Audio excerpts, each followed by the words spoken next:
నెల్లూరులో Kovur MLA Vemireddy Prashanth Reddy, MP Prabhakar Reddy నేతృత్వంలో భారీగా జాబ్ మేళా నిర్వహించారు. నెల్లూరు నగరంలో వీపీఆర్ కన్వెన్షన్ సెంటర్లో ఏర్పాటు చేసిన జాబ్ మేళాకు వేలాదిగా నిరుద్యోగులు తరలివెళ్లారు. కోవూరు నియోజకవర్గ నిరుద్యోగ యువత కోసం ఈ జాబ్ మేళా నిర్వహించినట్టుగా ఎమ్మెల్యే ప్రశాంత్ రెడ్డి చెప్పారు. దాదాపు 32 కంపెనీలు ఈ జాబ్ మేళాలో పాల్గొన్నట్టుగా తెలిపారు.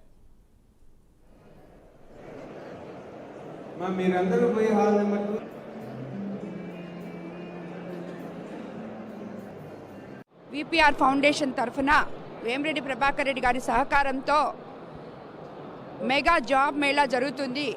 మేము కోవూరు నియోజకవర్గం నుంచి నాతో కలిసి నడిచిన పిల్లలు, యువతీ యువకుల కోసం ఏర్పాటు చేసిన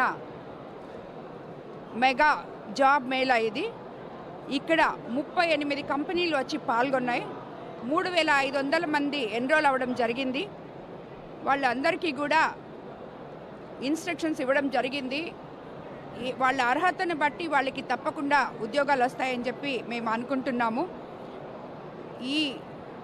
మేము ఎన్నికలప్పుడు ఏదైతే మనము ప్రామిస్ చేశామో యువతకి ఉద్యోగాలు అందించగలము, కోర్ నియోజకవర్గాన్ని ఇండస్ట్రియల్ హబ్గా మారుస్తాము అని చెప్పి దానికి ప్రతిగానే ఇది మేము ఈరోజు ఇక్కడ చేస్తున్నాము.